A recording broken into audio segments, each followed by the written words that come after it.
News নির্ভীকের পক্ষ থেকে সকলকে শুভেচ্ছা, অভিনন্দন, ভালোবাসা জানিয়ে নিউজ নির্ভীকে সকলকে স্বাগত জানাচ্ছি। আপনারা দেখছেন নিউজ নির্ভীক, আর আজ 22শে ডিসেম্বর রবিবার দেখছেন ঝটপট 10টা খবরের আরও একটা পর্ব। আজ প্রথমেই রাজ্যের খবরে থাকছে তপসিয়া অগ্নিকাণ্ডের 24 ঘন্টার মধ্যেই আগুনের গ্রাসে এবার দুর্গাপুর সেতুর নিচের নিউ আলিপুরের বস্তি, পুড়ে ছাই একাধিক ঝুপড়ি। নিউজ নির্ভীকের ঝটপট 10টা খবরের প্রথম এই খবর ছাড়াও প্রথমে আঞ্চলিক খবর, তারপর জাতীয় খবর এবং সবশেষে আন্তর্জাতিক খবর মিলিয়ে আরও গুরুত্বপূর্ণ যে খবরগুলো থাকছে সেগুলো হলো অসমের তেজপুরের ছাত্র যুব সমাবেশে ভেদভাবনা এবং সাম্প্রদায়িক মেরুকরণের বিরুদ্ধে সংগঠিত হওয়ার আহ্বান জানিয়েছেন সারা বাংলা সংখ্যালঘু যুব ফেডারেশনের সাধারণ সম্পাদক মোহাম্মদ কামরুজ্জামান। রবিবাসরীয় সকালে খাস কলকাতায় মর্মান্তিক দুর্ঘটনা, ফের মা ফ্লাইওভারে বাইক দুর্ঘটনা, মৃত্যু হয়েছে 2 যুবকের। মা ফ্লাইওভার থেকে ছিটকে নিচে পড়ে মৃত্যু হয়েছে তাদের। এবার জঙ্গি সন্দেহে ক্যানিং থেকে গ্রেপ্তার জাভেদ মুন্সি নামে এক কাশ্মীরি। রবিবার জম্মু ও কাশ্মীর পুলিশ এবং জেলা পুলিশের যৌথ অভিযানে তাকে গ্রেপ্তার করা হয়েছে বলে জানা যাচ্ছে। হলফনামায় মিথ্যা তথ্য, প্রিয়াঙ্কা গান্ধীর সাংসদ পদ খারিজের দাবিতে এবার আদালতে ওয়েনাডের বিজেপি প্রার্থী। বিনা বিচারে জেল যন্ত্রণা এবং হতাশার 4 বছর, উমর খালিদের 2 ফোঁটা স্বাধীনতা, এই নিয়ে বিস্তারিত বলা হবে বিশেষ প্রতিবেদনে। বাংলাদেশে সংখ্যালঘুদের উপর হামলাকে হাতিয়ার করে ভারতে মুসলিমদের বিরুদ্ধে বিদ্বেষ ছড়ানো হচ্ছে বলে দাবি করেছেন অল ইন্ডিয়া মজলিসে ইত্তেহাদুল মুসলিমিন AIMIM প্রধান লোকসভার সাংসদ আসাদুদ্দিন ওয়াইসি। বাশার আল আসাদের পতনের পর সিরিয়াতে রাজনৈতিক প্রভাব বিস্তারে মরিয়া তুরস্ক, উদ্বেগে ইসরায়েল। লোহিত সাগরের আকাশে আমেরিকার একটা FA-18 যুদ্ধ বিমানে ক্ষেপণাস্ত্র হামলার ঘটনা ঘটেছে। মার্কিন সামরিক বাহিনী অবশ্য এই ঘটনাকে ফ্রেন্ডলি ফায়ার বলে দাবি করেছে। গাজা যুদ্ধবিরতির দ্বার প্রান্তে হামাস এবং ইসরায়েল, আলোচনা 90% এগিয়েছে বলে দাবি করেছেন আলোচনায় অংশ নেয়া নাম প্রকাশে অনিচ্ছুক এক ফিলিস্তিনি কর্মকর্তা। ব্রাজিলের দক্ষিণ পূর্বাঞ্চলে একটা মহাসড়কে যাত্রীবাহী বাস ও ট্রাকের সংঘর্ষে 38 জন নিহত হয়েছে বলে নিশ্চিত করেছে পুলিশ।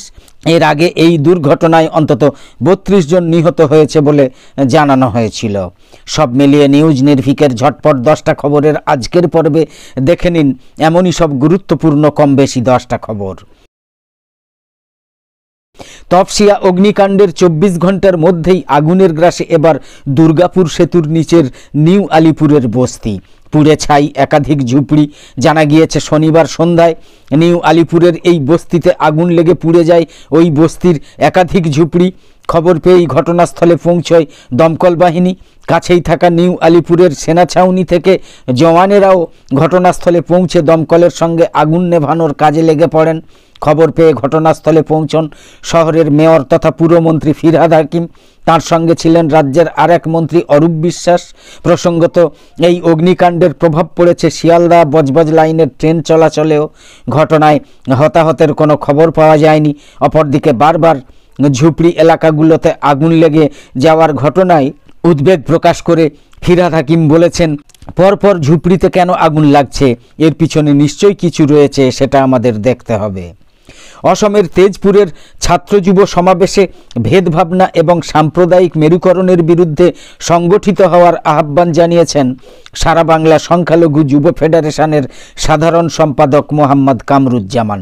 অল অসম সংখ্যালঘু ছাত্র ইউনিয়ন আমসুর 3 দিনব্যাপী 16তম দ্বিবার্ষিক অধিবেশনের রবিবার প্রকাশ্য সমাবেশ অনুষ্ঠিত হয়।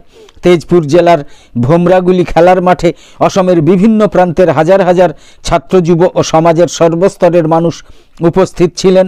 বিশিষ্টদের মধ্যে কলকাতা থেকে মোহাম্মদ কামরুজ্জামান, অধ্যাপক সুরঞ্জন মিদ্দে, অসমের বিধায়ক আব্দুস সামাদ, আমসুর প্রতিষ্ঠাতা সভাপতি আব্দুল হাই নাগরি, প্রাক্তন সভাপতি গুয়াহাটি হাইকোর্টের আইনজীবী আজিজুর রহমান, আসগার আলী, শামসুল হক, বিধায়ক আব্দুর রহিম আহমেদ, আমছুর বর্তমান সভাপতি রেজাউল করিম সর্দার, সাধারণ সম্পাদক মিন্নাতুল ইসলাম, যুগ্ম সম্পাদক আইনজীবী ইমতিয়াজ হোসেন, প্রবীণ সাংবাদিক আফরিদা হোসেন, ফালা গ্রুপ অফ ইনস্টিটিউশনের চেয়ারম্যান মোহাম্মদ সিরাজউদ্দিন প্রমুখ উপস্থিত ছিলেন। প্রধান বক্তার ভাষণে মোহাম্মদ কামরুজ্জামান এদিন অসমের সংখ্যাগুরু এবং সংখ্যালঘু সকলের জন্য সমান অধিকার এবং সুবিচার দেওয়ার জন্য হিমন্ত বিশ্ব শর্মা সরকারের কাছে দাবি জানান। তিনি বলেছেন, সংবিধানের 30 ধারা অনুযায়ী মাদ্রাসা শিক্ষার সুযোগ মুসলমানদের অধিকার। পশ্চিমবঙ্গে সেই সুযোগ আমরা পাচ্ছি, তাহলে অসমের সংখ্যালঘু মুসলমানদের সেই সুযোগ থেকে বঞ্চিত করা হবে কেন? অনুষ্ঠানে অসমিয়া রীতি মেনে বাঙালি অতিথি মোহাম্মদ কামরুজ্জামান এবং অধ্যাপক সুরঞ্জন মিদ্দেকে সংবর্ধনা দেয়া হয়। অল অসম সংখ্যালঘু ছাত্র ইউনিয়নের মূল দাবি সব ধর্ম এবং বর্ণের মধ্যে সমন্বয় গড়ে তুলে সবাইকে সমান মর্যাদা দিতে হবে। রবিবাসরীয় সকালে খাস কলকাতায় মর্মান্তিক দুর্ঘটনা, ফের মা ফ্লাইওভারে বাইক দুর্ঘটনা, মৃত্যু হয়েছে 2 যুবকের। মা ফ্লাইওভার থেকে ছিটকে নিচে পড়ে মৃত্যু হয়েছে তাদের। পুলিশ সূত্রে খবর, মৃতরা হলেন দানিশ আলম এবং আনিস রানা। 18 বছর বয়সী দানিশ এবং 19 বছর বয়সী আনিস বউবাজার এলাকার বাসিন্দা ছিলেন। রবিবার সকালে দাদার বাইক নিয়ে বাড়ি থেকে বেরিয়েছিলেন দানিশ আলম, সঙ্গে ছিলেন আনিস। একজনের মাথায় হেলমেট থাকলেও অন্যজন হেলমেট পরেছিলেন না। বেপরোয়া গতিতে বাইক চালানোর জেরেই ফ্লাইওভার থেকে ছিটকে নিচে পড়ে যান তারা। ফ্লাইওভার থেকে নিচে পড়ার পর ঘটনাস্থলেই মৃত্যু হয় ওই 2 যুবকের। দ্রুত ঘটনাস্থলে পৌঁছয় তিলজলা এবং প্রগতি ময়দান থানার পুলিশ। দুজনকে উদ্ধার করে SSKM হাসপাতালে নিয়ে যান তারা। পুলিশ আরও জানিয়েছে, 2 যুবক চিংড়িঘাটা থেকে সায়েন্স সিটির দিকে আসছিলেন। পরমা আইল্যান্ডের কাছে মা উড়ালপুলে একটা বাঁকে গার্ডওয়ালে ধাক্কা মারে বাইকটা। এরপর বাইক সমেত নিচে পড়ে যান দুজনে। বেপরোয়া গতির জেরেই নিয়ন্ত্রণ হারিয়ে ফেলেন বাইক আরোহীরা। এবার জঙ্গি সন্দেহে ক্যানিং থেকে গ্রেপ্তার জাভেদ মুন্সি নামে এক কাশ্মীরি। রবিবার জম্মু এবং কাশ্মীর এবং রাজ্য পুলিশের STF-এর যৌথ অভিযানে দক্ষিণ 24 পরগনার ক্যানিংয়ের হাসপাতাল মোড় থেকে গ্রেপ্তার হয়েছে জাভেদ মুন্সি নামের এক ব্যক্তি। সে কাশ্মীরের জঙ্গি সংগঠন তেহরিক উল মুজাহিদিনের সদস্য বলে জানা গিয়েছে। ধৃতের বাড়ি কাশ্মীরের শ্রীনগরের তানপুরাতে। 3 দিন আগে ক্যানিংয়ে এসেছিল সে। পুলিশ সূত্রে জানা গিয়েছে, ক্যানিংয়ের দিঘির পাড় অঞ্চলের উপপ্রধানের বাড়িতে কাশ্মীরের এক শাল বিক্রেতা ভাড়া থাকছিল। তার বাড়িতেই আশ্রয় নেয় ধৃত জঙ্গি জাভেদ মুন্সি। জানা গিয়েছে, ধৃত জঙ্গি ওই কাশ্মীরি শাল বিক্রেতার দূর সম্পর্কের শ্যালক। এদিকে এই ঘটনার জেরে চাঞ্চল্য ছড়িয়েছে ক্যানিংয়ে। হলফনামায় মিথ্যা তথ্য, প্রিয়াঙ্কা গান্ধী ভদ্রের সাংসদ পদ খারিজের দাবিতে আদালতে এবার ওয়েনাড়ের বিজেপি প্রার্থী। ওয়েনাড়ের বিজেপি প্রার্থী নব্যা হরিদাসের দাবি, নির্বাচনী হলফনামায় ভুল তথ্য দিয়েছেন কংগ্রেসের সাধারণ সম্পাদক, তাই তাঁর সাংসদ পদ খারিজ করা হোক। এই মর্মে কেরল হাইকোর্টের দ্বারস্থ হয়েছেন তিনি। গত 13ই নভেম্বর উপনির্বাচনে কেরলের ওয়েনাড় লোকসভা কেন্দ্র থেকে বিপুল ভোটে জয়লাভ করেছেন প্রিয়াঙ্কা গান্ধী। শপথ নিয়ে পুরোদমে সাংসদ জীবন শুরুও করেছেন তিনি। এবার তার সেই সাংসদ পদ খারিজের আর্জি জানিয়ে কেরল হাইকোর্টের দ্বারস্থ হয়েছেন বিজেপি নেত্রী নব্যা হরিদাস। বিজেপি নেত্রীর দাবি, প্রিয়াঙ্কা গান্ধী মনোনয়নপত্রে তাঁর এবং তাঁর পরিবারের সম্পত্তির সঠিক হিসাব দেননি এবং মিথ্যা তথ্য দিয়েছেন, যা আদর্শ নির্বাচনী বিধি ভঙ্গের শামিল এবং অনৈতিক বলে তিনি দাবি করেছেন। বিনা বিচারে জেল যন্ত্রণা এবং হতাশার 4 বছর, উমর খালিদের 2 ফোঁটা স্বাধীনতা। এই নিয়ে বিস্তারিত বলা হবে নিশ্চয়ই। আমরা একটা বিশেষ প্রতিবেদনে এটা নিয়ে বিস্তারিত বলবো। আজ শুধু বলবো, 2020 সালে উত্তর পূর্ব দিল্লিতে দাঙ্গা হয়েছিল। সরকারি হিসেব অনুযায়ী প্রাণ হারিয়েছিলেন 53 জন, যার অধিকাংশই ছিলেন মুসলিম। বেছে বেছে মুসলিমদের ঘরবাড়ি, মুসলিমদের মসজিদ মাজার জ্বালিয়ে দিয়েছিল দাঙ্গাকারীরা। এই দাঙ্গা শুরুর আগে বিজেপি নেতা অনুরাগ ঠাকুর বলেছিলেন, দেশ কা গদ্দার কো গুলি। কিন্তু দাঙ্গার মামলায় নাম জড়ানো হয় জওহরলাল নেহরু বিশ্ববিদ্যালয়ের ছাত্রনেতা উমর খালিদের। এই নিয়ে বিস্তারিত বলা হবে বিশেষ প্রতিবেদনে। আপাতত এটুকুই জানিয়ে রাখা হলো, তিনি 7 দিনের জন্য প্যারোলে মুক্তি পাচ্ছেন, মাত্র 7 দিন। বাংলাদেশে সংখ্যালঘুদের উপরে হামলাকে হাতিয়ার করে ভারতে মুসলিমদের বিরুদ্ধে বিদ্বেষ ছড়ানো হচ্ছে বলে দাবি করেছেন অল ইন্ডিয়া মজলিসে ইত্তেহাদুল মুসলিমিন সংক্ষেপে এআইএমআইএম প্রধান লোকসভার সাংসদ আসাদুদ্দিন ওয়াইসি। কদিন আগে এক অনুষ্ঠানে ওয়াইসি বলেছেন, ভারত সরকারের উচিত বাংলাদেশে সংখ্যালঘুদের উপরে হামলা নিয়ে মোহাম্মদ ইউনূস সরকারের সঙ্গে কথা বলা। বাংলাদেশের এই ধরনের ঘটনাকে হাতিয়ার করে ভারতীয় মুসলিমদের বিরুদ্ধে ঘৃণা ছড়ানো হচ্ছে কেন? ওয়াইসি বলেছেন, আমি সংসদে বাংলাদেশে সংখ্যালঘু নির্যাতন নিয়ে সরব হয়েছি, কিন্তু বাংলাদেশের পদচ্যুত প্রধানমন্ত্রী শেখ হাসিনা ভারতে আশ্রয় নিয়েছেন কেন? এখান থেকে তিনি বক্তব্য প্রচারই বা করছেন কেন? ভারত সরকার কি তার বক্তব্যকে সমর্থন করে? বাশার আল আসাদের পতনের পর সিরিয়াতে রাজনৈতিক প্রভাব বিস্তারে মরিয়া তুরস্ক আর উদ্বেগে ইসরায়েল। সিরিয়ায় বাশার আল আসাদের পতনের পর পাল্টে গিয়েছে গোটা মধ্যপ্রাচ্যের রাজনীতির সমীকরণ। দেশটাকে ঘিরে নতুন করে রাজনৈতিক আধিপত্য বিস্তারের লড়াইয়ে নেমেছে বেশ কয়েকটা দেশ। এর মধ্যে অন্যতম হচ্ছে তুরস্ক। তবে সেখানে আঙ্কারার প্রধান প্রতিপক্ষ হতে পারে ইসরায়েল। যদিও আসাদের পতনকে ইসরায়েলের বিজয় হিসাবে আখ্যা দিয়েছেন ইতিমধ্যে ইসরায়েলের প্রধানমন্ত্রী বেঞ্জামিন নেতানিয়াহু। এছাড়া তিনি গোলান মালভূমির বাফার জোন অর্থাৎ নিরাপদ অঞ্চলে তার সেনাও মোতায়েন করেছেন। এরপরেও উদ্বেগ কাটছে না ইসরায়েলের, কেননা আসাদ সরকারের পতনে ভূমিকা রাখা গোষ্ঠীগুলোর মধ্যে অন্যতম হায়াত তাহরির আল শাম সংক্ষেপে HTS তুরস্ক ঘনিষ্ঠ হওয়ায় দেশটার রাজনীতিতে আঙ্কারার হস্তক্ষেপ বৃদ্ধির আশঙ্কায় চিন্তার ভাঁজ পড়েছে ইসরায়েলের কপালে। উদ্ভূত এই পরিস্থিতি বিশ্লেষণ করে দ্য জেরুজালেম পোস্ট বলছে, আসাদ সরকারের পতনে ওই অঞ্চলে কার্যত দুর্বল হয়ে পড়েছে ইরান। এছাড়া সেখানে যে বিদ্রোহী গোষ্ঠীর উত্থান হয়েছে তারা মিশরের ইসলামপন্থী দল মুসলিম ব্রাদারহুডের সমর্থক, যা নিয়ে ইসরায়েল এবং তাদের পশ্চিমা মিত্রদের মধ্যে উদ্বেগ রয়েছে। লোহিত সাগরের আকাশে আমেরিকান একটা FA-18 যুদ্ধ বিমানে ক্ষেপণাস্ত্র হামলার ঘটনা ঘটেছে।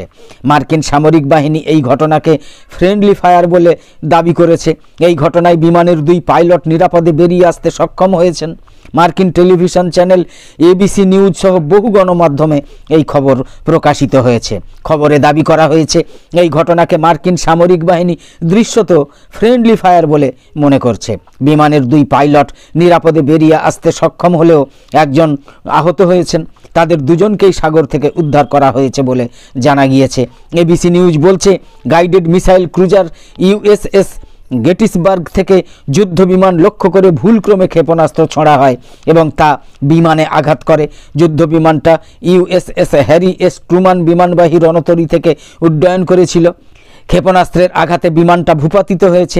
এর কয়েক ঘন্টা আগে অবশ্য মার্কিন যুদ্ধ বিমান থেকে ইয়েমেনের ওপর ক্ষেপণাস্ত্র হামলা চালানো হয়েছে। মার্কিন কেন্দ্রীয় কমান্ড বা সেন্টকম এই ঘটনার পূর্ণাঙ্গ তদন্ত শুরু করেছে বলে ঘোষণা করা হয়েছে, যদিও অনেকেই এইটাকে ইয়েমেনের ক্ষেপণাস্ত্র হামলা বলেও দাবি করেছেন। গাজা যুদ্ধবিরতির দ্বারপ্রান্তে হামাস এবং ইসরায়েল আলোচনা 90% এগিয়েছে বলে জানিয়েছেন আলোচনায় অংশ নেয়া এক ফিলিস্তিনি কর্মকর্তা। হামাস এবং ইসরায়েলের মধ্যে গাজা যুদ্ধবিরতি এবং জিম্মি মুক্তি চুক্তির আলোচনা প্রায় 90% সম্পন্ন হয়েছে বলে জানিয়েছেন আলোচনায় অংশ নেয়া এক ফিলিস্তিনি কর্মকর্তা। তবে এখনও পর্যন্ত সবচেয়ে বেশি উদ্বেগের বিষয় হচ্ছে ফিলাডেলফি করিডোরে ইসরায়েলি সামরিক বাহিনীর উপস্থিতি অব্যাহত রয়েছে। এই অঞ্চলটা মিশর সীমান্তবর্তী গাজার একটা কৌশলগত গুরুত্বপূর্ণ ভূখণ্ড। এই খবর দিয়েছে অনলাইন BBC। এতে বলা হয়েছে, হামাস ইসরায়েল যুদ্ধবিরতির চুক্তি নিয়ে আলোচনার বিস্তারিত বিবিসিকে জানিয়েছে ফিলিস্তিনের ওই কর্মকর্তা। কাতারের রাজধানী দোহায় অনুষ্ঠিত ওই আলোচনায় গাজার সঙ্গে ইসরায়েলের সীমান্ত বরাবর একটা বাফার জোন অর্থাৎ নিরাপদ অঞ্চল প্রতিষ্ঠার বিষয়ে জোর আলোচনা হয়েছে। ওই কর্মকর্তা জানিয়েছেন, তবে ওই বাফার জোনে সামরিক উপস্থিতি রাখতে চাইছে ইসরায়েল। এমন কিছু বিষয়ে একমত হলেই গাজায় 3 স্তরের যুদ্ধবিরতির চুক্তি কার্যকর হবার সম্ভাবনা রয়েছে। এই চুক্তিতে যুদ্ধবিরতির প্রথম 3 ধাপে ইসরায়েলের প্রতি নারী সেনা মুক্তির বিনিময়ে তেল আবিবের কারাগার থেকে 20 ফিলিস্তিনি বন্দীকে মুক্তি দেয়া হবে। যদিও বন্দীদের নাম এখনও চূড়ান্ত হয়নি, তবে ইসরায়েলে 25 বছর বা তার বেশি সময় ধরে কারাদণ্ড ভোগ করছেন এমন প্রায় 400 জনের নাম থেকে বেছে বেছে ওই তালিকা করা হবে। এর মধ্যে ফাতা নেতা মারওয়ান বারঘৌতিকে অন্তর্ভুক্ত করার কথা ভাবা হচ্ছে না, যার মুক্তিতে ইসরায়েলের ভেটো দেওয়ার সম্ভাবনা রয়েছে। ইসরায়েলি জিম্মিদের পর্যায়ক্রমে মুক্তি দেওয়া হবে। ধারণা করা হচ্ছে এখনও নিখোঁজ কিছু জিম্মির সন্ধান পাবে হামাস। ইসরায়েল ইসরায়েলের ধারণা অনুযায়ী গাজায় এখনও 96 জন জিম্মির মধ্যে 62 জন জীবিত রয়েছেন। এছাড়া গাজার বেসামরিক নাগরিকরা মিশরীয় বা কাতারি তদারকির ব্যবস্থার অধীনে উত্তরে ফিরে যেতে পারবে এবং প্রতিদিন প্রায় 500 ট্রাক সাহায্য উপত্যকায় আসবে বলেও জানান ওই কর্মকর্তা। 3 ধাপের পরিকল্পনার চূড়ান্ত পর্যায়ে 14 মাসের যুদ্ধের সমাপ্তি দেখতে পাবে বিশ্ব। গাজা উপত্যকা টেকনোক্র্যাটদের একটা কমিটি দ্বারা তত্ত্বাবধান করা হবে, যাদের পূর্ববর্তী রাজনৈতিক সংশ্লিষ্টতা থাকবে না, কিন্তু সবার সমর্থন থাকবে। একদম শেষে বলি, ব্যতিক্রমী খবরাখবর সহ সব ধরনের ভিডিও এবং লাইভ সম্প্রচার দেখার জন্য অবশ্যই নিউজ নির্ভীকের সঙ্গে থাকুন, নিউজ নির্ভীকে চোখ রাখুন।